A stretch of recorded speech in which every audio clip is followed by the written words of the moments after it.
Susan Munoz, thank you. I know you weren't expecting to be on the radio today. You just came by to buy a ticket, and I ambushed you and said, we need to get you on the air. But it's a fabulous story. Have you ever told this story publicly? In occasional meetings and things, but not at a radio talk level show. But yes, we were about having our third daughter, we knew, and she was about a month before she was due, and the doctor realized that, in his mind anyway, that she had no brain. They thought she was breached, but it was actually the brain, and they said there was no brain there, and they recommended, he even described to me what would actually happen in a partial birth abortion. He said, there's no reason for you to go through a C-section. We've had natural deliveries. This is what we'll do. And, my husband and I said, we're not doing that. And he seemed very angry and just said, well, then we need to hurry up and schedule a C-section as soon as possible. So Adrian came out and he told us that she would be a vegetable. She wouldn't live. They asked us, should we feed her?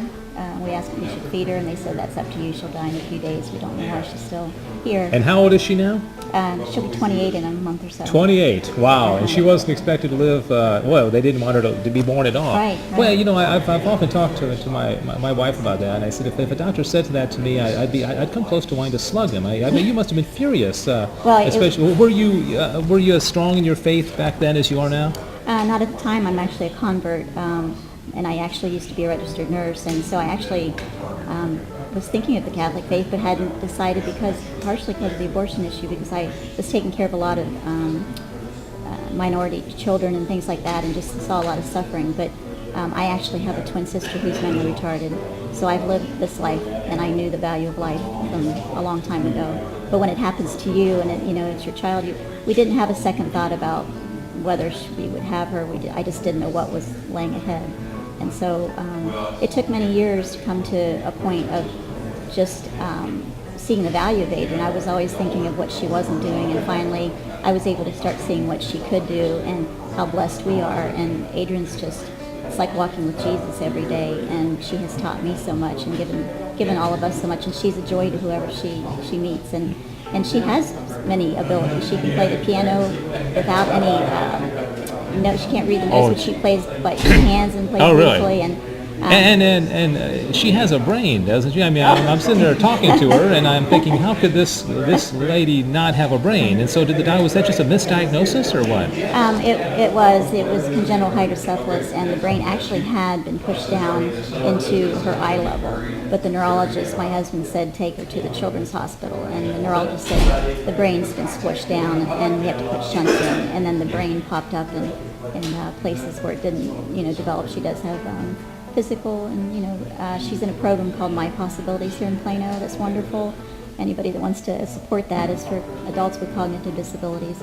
But she goes with us to pray at the abortion clinics, prays for the priest. She's one of the big prayer warriors, and she's a walking testament to pro-life, and we're going to talk to Adrian here in a second as well. I think this is going to be the first time that Adrian will be on the radio. You're not nervous, are you, Adrian? But it's the first time I've spoken to somebody that in this kind of situation. And as I mentioned to you, when she walked through the door, the first thing I thought was, this lady looks so joyful. And sometimes I remember the story of we had a son 9 months ago, and when my wife was pregnant, my now 9-year-old daughter said, Daddy, I hope our baby has Down syndrome.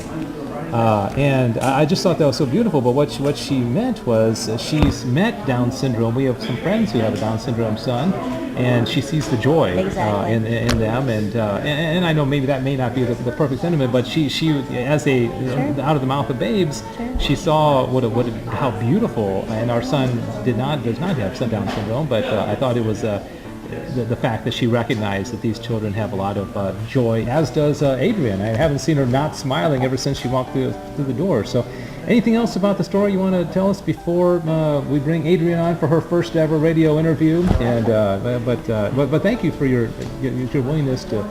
And I'm sure she's brought great joy to your entire family. Oh, she certainly has. She's quite a blessing, and we're very thankful. And every day with Adrian's a very fortunate day. So we're the lucky ones. Yeah. All right, Adrian. I can lean over, but first of all, thank you for being on the air with us. And you're 28 years old. What does it mean to you when you hear your mom tell the story of a doctor, 28 years ago, basically advising her to kill you in the womb. It sickens me, like seriously. I mean, I wish that I had, been born, and obviously I am older now, but before then I was just saying, please, Lord, let me live. Yeah, yeah. And here you are, and you're alive, and you have a fulfilling life, and you're always smiling, and you play the piano, and you can play by ear, and so Yes. what other things do you like to do? I like to write on the computer, like email, Yeah. listen to you guys too.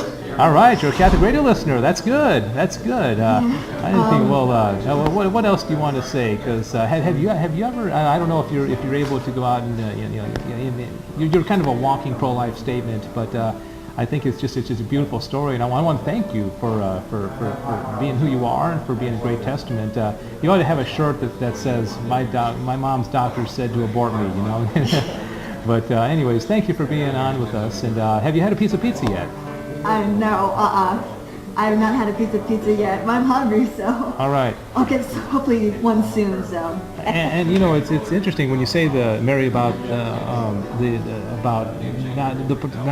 diagnosis of her not having a brain. I was actually at a pro-life mass a month or so ago, and there was a girl there that did not have a brain. She had a brain stem, but not a brain, and she was not nearly as cognizant and lucid as Adrian is, but there are some people out there that don't have brains, but they aren't able to function even as well. I don't think they can walk and things like that. But, well, everybody learns. Anyways. Everybody learns. They just learn at different paces, and so to just never give up and enjoy the blessings that do come, because God makes good on everything. Mm-hmm. All right. Well, thanks a lot, Adrian. Go get some pizza. All right. You guys have been here a long time. Get some pizza, and I called you Mary. Susan, thank you very much for being with us and for coming by and buying a ticket. All right. Thank you. I appreciate it. Yeah. What are you going to do if you win a car? Are you going to give it to one of your kids? Or are you going to take my husband will probably want to drive that, but we'll all go for a spin. So And I'll ride with her too. All right. If she gets that car, so hopefully she wins, but if not, then that's fine. Yeah. It's up to God to, that's right. God's will be so. done. And by the way, talking on the radio with me doesn't increase your chances, okay? You'll still have just as many chances as All right. you bought one ticket.